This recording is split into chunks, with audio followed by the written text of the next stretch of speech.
Our world is obsessed about leaving a legacy. What will our legacy be?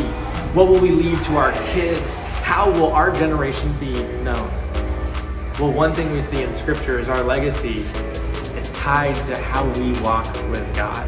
So today, let's join us as we look at two different lines of people and how one led their family to pursue God and one led the other direction.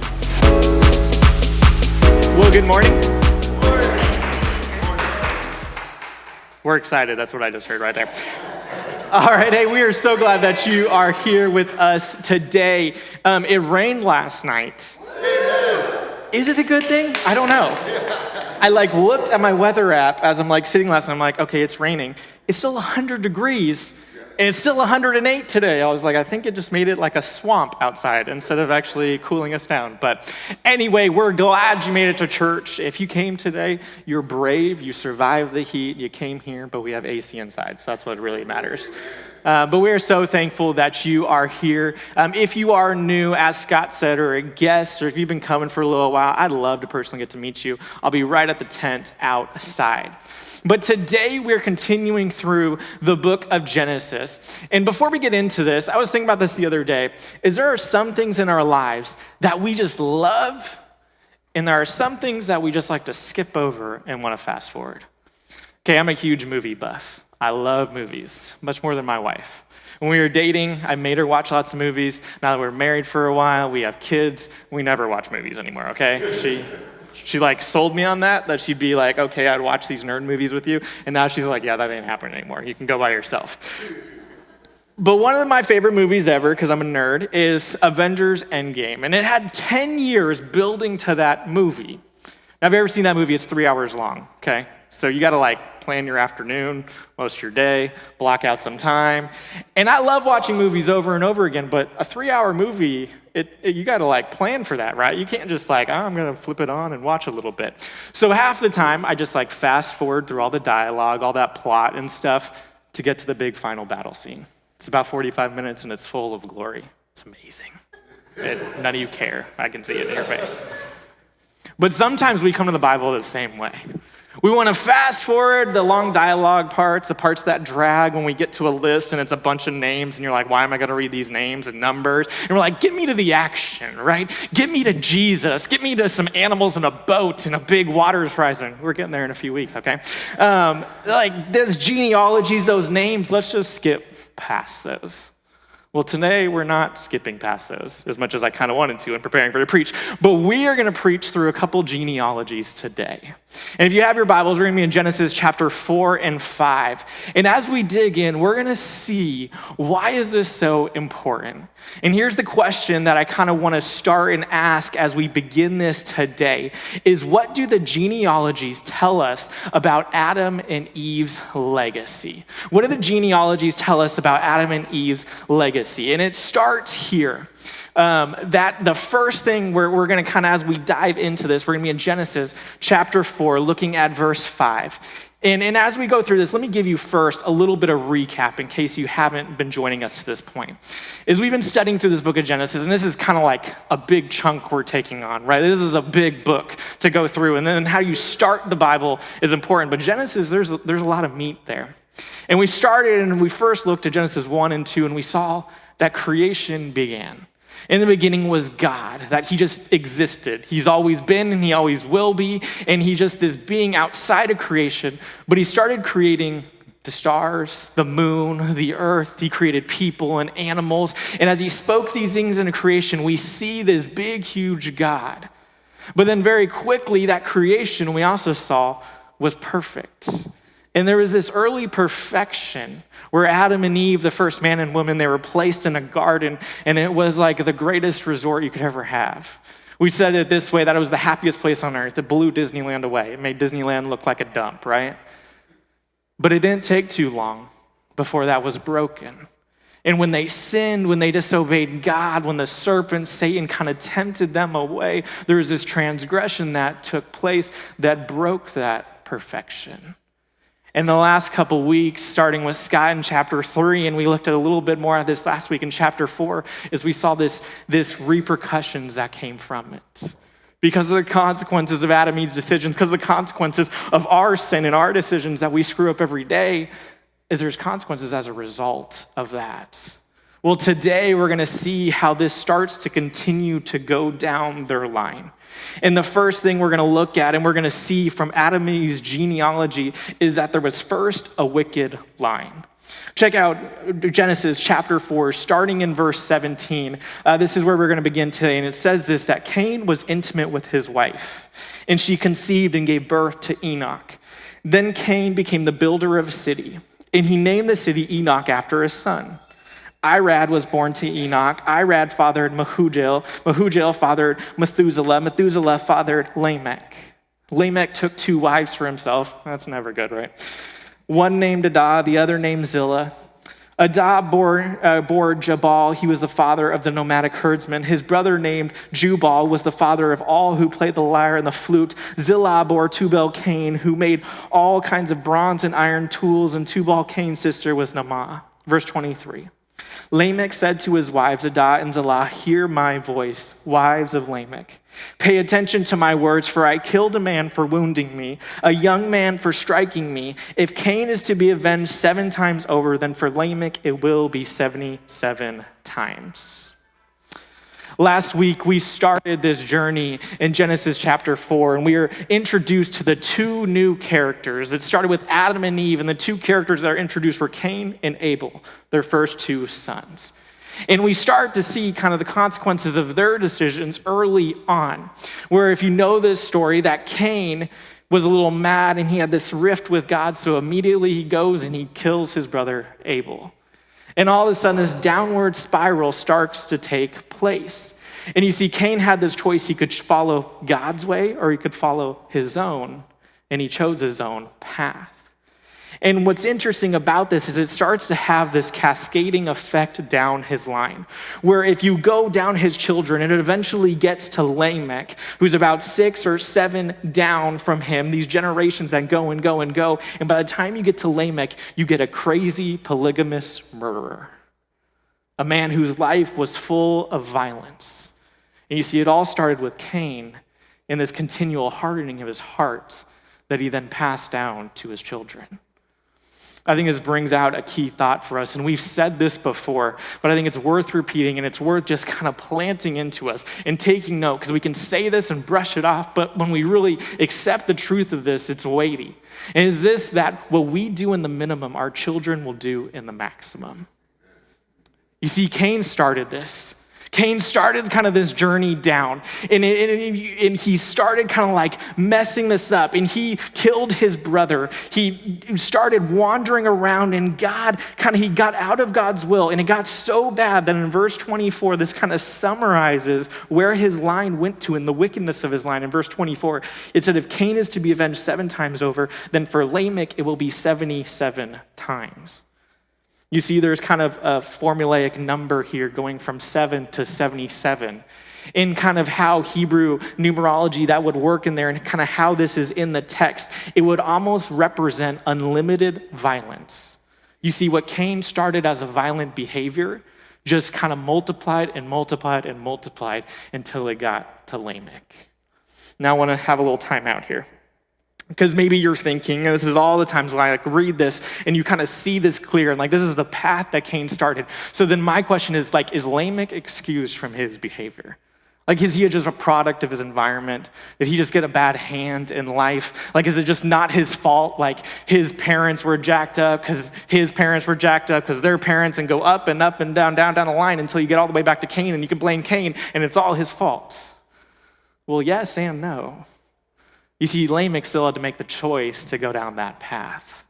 And I want to encourage you, if maybe life hasn't given you a good hand, and you look around, you're like, man, my family's jacked up. Man, the community I grew up is jacked up. Man, all the people around me are always jacked up, which sometimes is more of, a little bit hints that maybe you're not right. No, I'm just kidding. If everyone around you, it's always their fault, maybe it's your fault a little bit. But we can look, and our world wants to do this, let me just blame my environment. Let me blame everything around me instead of taking some responsibility for my own actions. And you see, Lamech got dealt a bad hand. But at the same time, he chose to continually go down that path.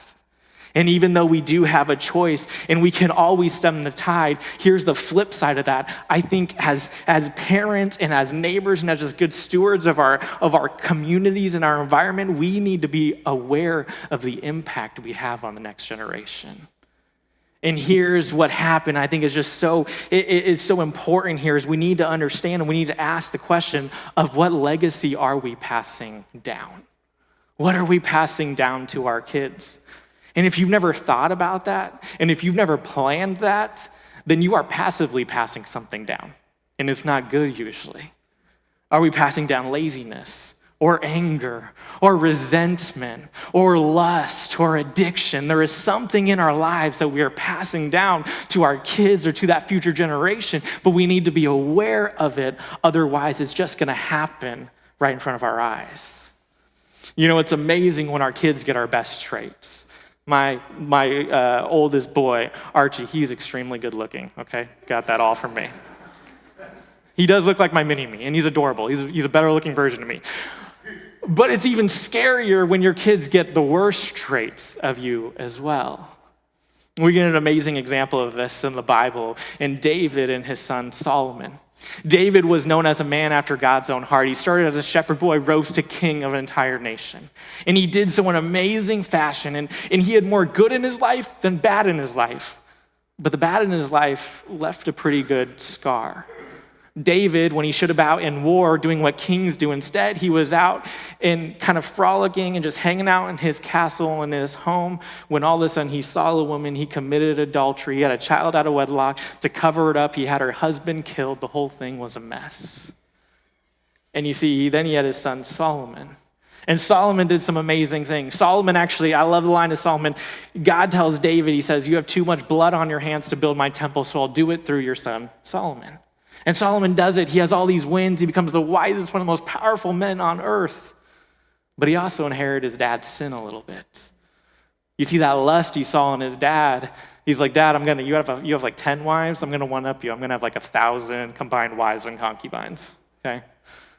David had nothing on Solomon on that point. But so often what we do when we fail, it has a reverberating consequence on the generations that come.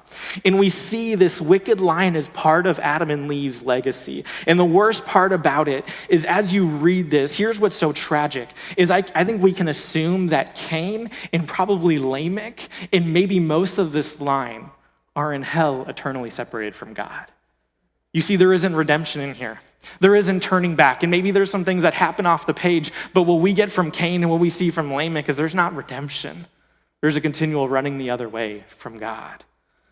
We see the only thing, we not just learn about this, but in true God fashion, amidst all this kind of depressing notion we read here in this line, that God also shows there's a holy reprieve. Let's keep reading in Genesis chapter 4, verse 25. It says, Adam was intimate with his wife again, and she gave birth to a son, and she named him Seth. For she said, God has given me another child in place of Abel, since Cain killed him. Verse 26, a son was born to Seth also, and he named him Enosh. At the time, people began to call on the name of the Lord. You see, despite Cain's line being wicked, despite Cain's line being lost, that there is kind of this holy reprieve that comes through the line of Seth. And here, the name Seth actually means to set or to place or to grant, which kind of expresses Eve's faith here that God would continue his covenant with Adam and Eve through Seth. That what was supposed to happen through Abel, but Abel was killed, that all of a sudden this is now picked up and continued through this next child. And as we're going to go through this line and look at the bigger picture in a little bit. But before we look at that, I want to zone in on one guy. And one guy who is so interesting, and maybe a name you've never heard or you've never studied before in the Bible, because he just has a little snippet. But I want you to jump down to chapter 5 and go to verse 21. And we're going to see something that's so amazing in this line of who kind of brings this holy reprieve in such an amazing way. And starting in chapter 5, verse 21, it says this, that Enoch was 65 years old when he fathered Methuselah. Now, you've heard that name twice, and both those names twice. This is a different Enoch, different Methuselah than in Cain's line. Totally different people. They just didn't have that many names, I guess, out on they didn't have baby books yet. So they're just like, I think I heard that. Oh, that was from, yeah, we'll just use it. I know they're evil. This is the good Enoch. This is the bad Enoch. This is the good Methuselah. That's how they introduce themselves. Don't actually take that. That's bad exegesis. Anyway, verse 21. Or we're just going to skip to 22. It says, and after he fathered Methuselah, love this, Enoch walked with God 300 years, and he fathered other sons and daughters. So Enoch's life lasted 365 years. Enoch walked with God, and then he was not there because God took him. You see, Enoch's life lasts 4 short verses here in Genesis. But I want to point out a few awesome things about his life. First, he became a father at 65, which sounds really old, but you're going to see they lived to like 900 then, so you're like a young pup at that time. So it was great. This is before the flood. Ages were a little longer. But he became at 65, and he would actually father Methuselah, which would go on to be the oldest person to ever live. But when he became a father, there's this little line I love here that says he walked with God for 300 years. You know, there's something about becoming a dad that radically changes your worldview. And it's almost like, I would say, becoming a parent and really becoming an adult. There's switches in life that all of a sudden nothing is the same. Me and my wife in 2016, we started fostering. And this was before we had any biological children of our own, and we wanted to be foster parents. I say it's a great experience to get to practice on other people's kids. Somewhat joking, but also very serious. But we had a few kids that came in, and then finally, at the end of 2016, we got a little 3-month-old girl named Aria in our house. Now, up to that point, we're adults, we're kind of getting our life together. We've been married for quite a few years, but all of a sudden, we're like taking care of another human. It's a little scary, okay? But also, this is like a loner human. At any point, we can say, we're not for this. We can give her back, or she can go to another family, or they might be taken away and reunited with their family, which is the goal of foster care. So there's this realization always as this is temporary. Flash forward a couple years to March of 2018. We had our first biological child, Archer. And then all of a sudden, 3 months later in June, we adopted Aria. And in a 3-month span, we went from adults with no kids, having no responsibilities, to having 2 kids we were not legally allowed to get rid of. And we love so much, okay? But I say all that because at that moment, there was this realization that came over me. It's like, I'm responsible for these kids. I'm responsible for passing down a legacy. And at that moment, there was things in my life that I just knew, I got to change how I do some things. I got to change my rhythms of my life. I got to be less selfish. I got to be less about me, and I got to be more about how I can raise them up, how I can do things for them. And the same happened here with Enoch, is he became a father, and he's like, man, I got to start walking with God in a real way. And I love this line, again, that he used, this expression, he walked with God, is actually very rarely used in the Hebrew and in the Old Testament. And it actually, commentaries say it wouldn't mean to just go on a little stroll or just to be a good moral person, but it would mean to enjoy a supernatural, intimate fellowship with God that is unlike any other. Now just think, for example, how different this is from Cain's line. In verse 24 of chapter 4, we have, if Cain is to be avenged 70 times, Lamech will be 77 times. We have this murdering polygamist that kind of caps chapter 4, verse 24. And then in verse 24 of chapter 5, we say Enoch walked with God. You see the counter of these lines, how different they were. And it also, another little cool note to point out is his life lasted 365 years, which is, that's how many days we have in a year. And some say this would connotate what living a complete life would look like. Now, that is not my goal unless modern medicine really steps it up, but I think that's a little lofty for us all. Maybe 75, that's probably good. But anyway, he goes on and he says 365 years. But here's what's awesome. And I want to look at verse 24 again. In the second half, it says, then he was not there because God took him. All of a sudden, he's walking with God, and God just snatches him up and says, you're ready to go to heaven. Here, I think we get another key thought from this life of Enoch that we see here. And it is this, that the darkness around us has no bearing on the light inside of us. What we're going to see a little bit more with Enoch is he still lived in a very dark world. He still lived in the same world that Cain and that Lamech lived in. And his line wasn't even perfect. We're going to read a little more, and it's not going to give details here, but in chapter 6, we're going to see how messed up Seth's descendants were as well. But despite all that, Enoch chose to choose God, to walk with God, instead of fall victim and kind of just fall into the way the world was going. The New Testament actually talks about Enoch a few times. In Hebrews chapter 11, verse 4, it says, "By faith Enoch was taken away, and so he did not experience death. He was not to be found because God took him away. For before he was taken away, he was approved as one who pleased God." He was just taken. God saw that he pleased him, and he just took him away. Kind of a little pro tip here. The first thing my head went is never play hide and seek with Enoch, because he would win, right? You would never find him because he's in heaven now. But what's crazy about this is this guy who got 4 verses in all the Old Testament made an impact on the New Testament writers, where he's not only mentioned in Hebrews, he's also mentioned in Jude. In verse 14, it says this, and it talks about the words of Enoch. And it says, "It was about these that Enoch in the 7th generation from Adam prophesied. He said, 'Look, the Lord comes with tens of thousands of his holy ones to execute judgment on all and convict all the ungodly concerning all the ungodly acts that they have done in an ungodly way, and concerning all the harsh things ungodly sinners have said against him.'" Next week, we're going to see a little bit more of what Enoch was hinting at, the sin that was coming into the earth. But here's, I think, what we can learn from his life is that he didn't get swayed by what happened around him. Enoch saw and he trusted that God's plan was better. He trusted that God could take care of him, that he could depend on him. Even when things are hard, even things were rough, even when things aren't quite going his way, Enoch looked to God and knew that that was the path to be taken, even when the whole world was selling a different message. And from his life, I think we can learn that no matter how dark things get around us, that God is always there waiting. God is always there alongside us, ready to be walked with. But the last part that we're going to see of the genealogies today, we saw that there was this wicked line of Cain. We saw that there was this holy reprieve in Enoch that will lead to the last descendant of this that's going to mention chapter 5.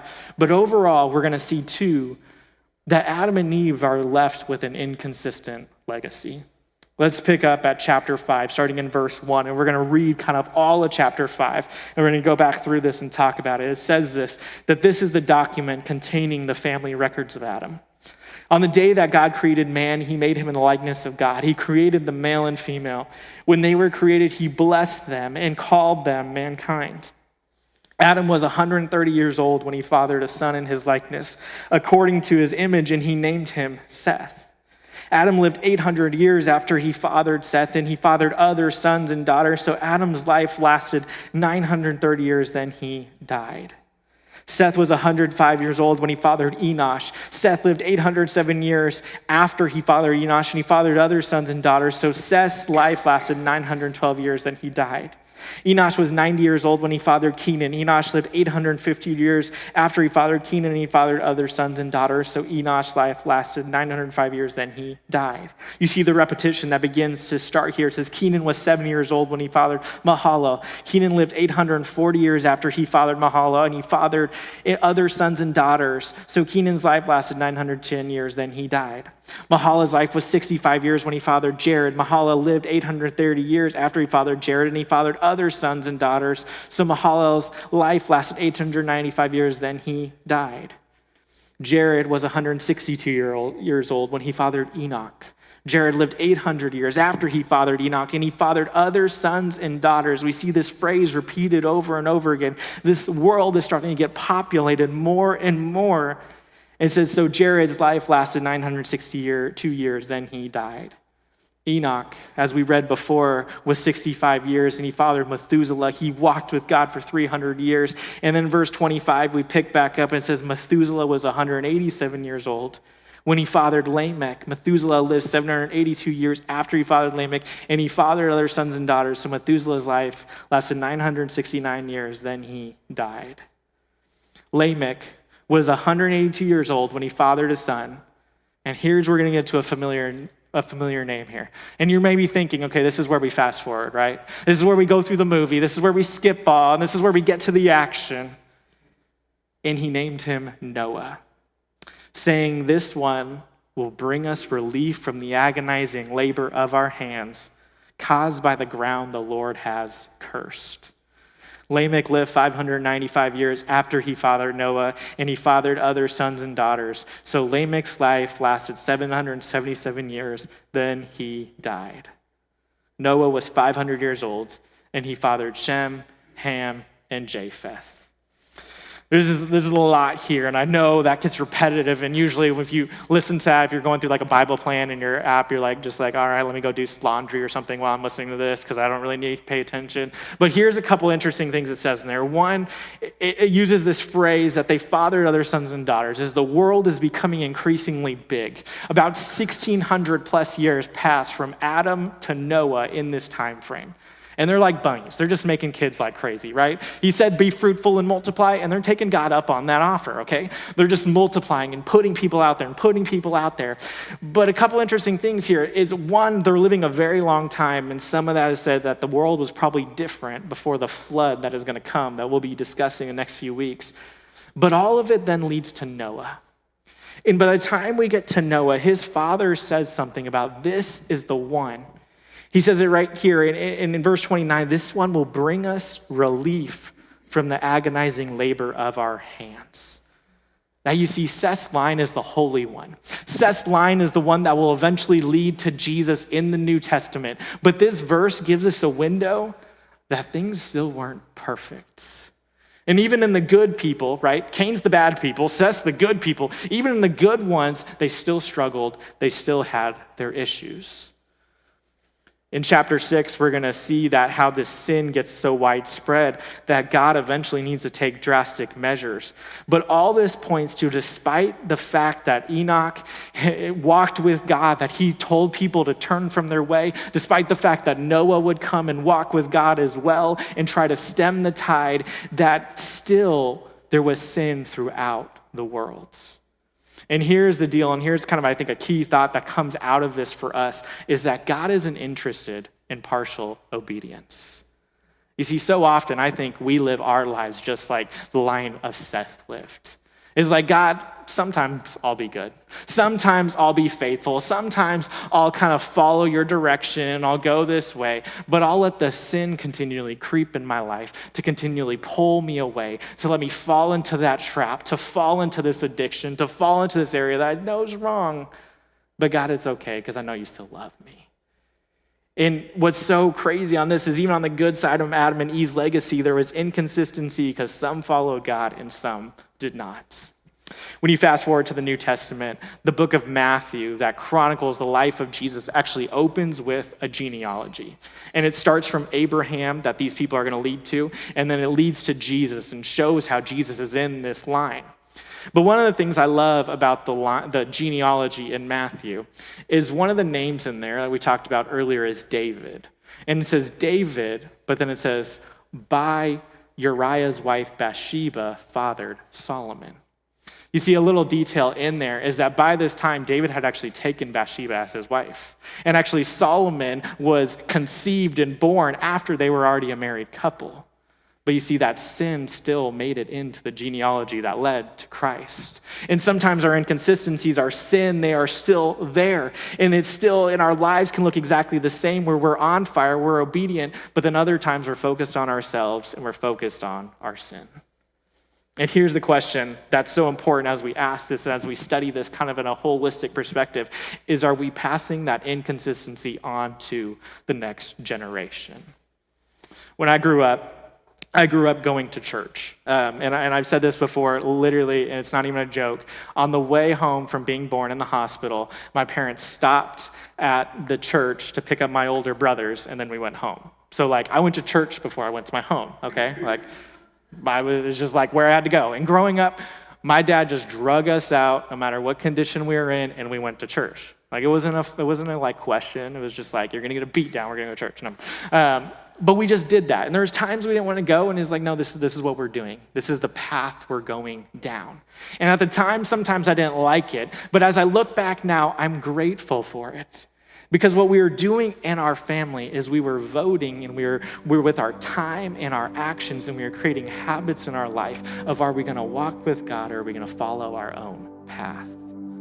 James Clear, author of Atomic Habits, says it this way, that every action you take is a vote for the type of person you wish to become. He says, no single instance will transform your beliefs, but as the votes build up, so does the evidence of your new identity. What are you casting votes for? Are you casting votes for putting your family, being involved in church? Are you casting votes for developing a prayer life, for seeking God daily and reading his word? Are you voting for being patient with people, being calm, right? When it's like 110 degrees outside and your AC doesn't work in your car and you just want to like lose your mind? Are you voting for loving your spouse even when it's hard? Are you voting for being caring with your neighbor even when they're shooting off fireworks at 2 a.m.? That's not a personal story at all, I promise. Or when they throw big fiesta parties, that's a different story. But what I simply love in this section of 2 genealogies in chapter 4 and chapter 5, that's just a bunch of names and a bunch of numbers. We get a legacy, not just of Adam and Eve, but of a pretty unknown man named Enoch, a man who in 4 short verses got the legacy of walking with God.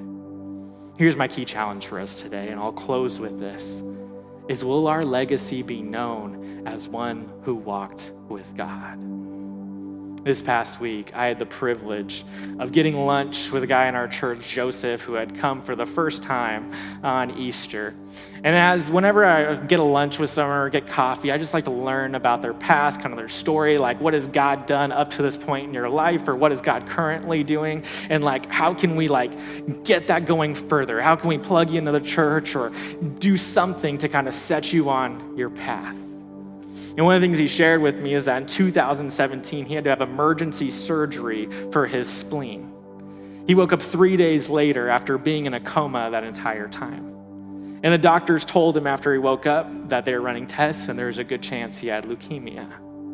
After the tests started to come back, they confirmed it. And as he had gotten this news that he has this disease that is painful, that is hard, that sometimes can be life-threatening, that they said, okay, we need to start treatments.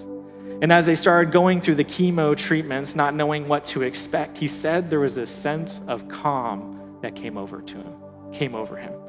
And he said this sense of calm was like God telling him, I have this under control. And he even had family members come and ask me, he's like, how are you not freaking out about this more? Why aren't you more scared about this? You could die. Like, you need to be worried about this, about like, how am I gonna pay for this? How am I gonna get my life sorted out? What's my life gonna look like on the other side of this? He's like, no, I just need to be faithful and trusting that God has a plan and God will me through this. 7 months later, he became cancer-free. And in that story, and in that, he learned how he could depend on God to a greater degree. All of us have something in our life, whether it's in our families, whether it's at our jobs, whatever it is we're going through. And we have opportunities that we can be like Cain and we can run in his line and we can try to find whatever soothes us for the moment. We can go and answer all the ideas of our flesh, or we can follow the example of one like Enoch, to trust God, to walk with God, knowing that in this moment we might not have all the answers, but that Jesus loves us, he died for us, he raised again, so that no longer is it up to us to make our life perfect and make everything work out, but ultimately he is in control, and not only here, but for eternity, that he loves us and he has us. Let's pray this morning.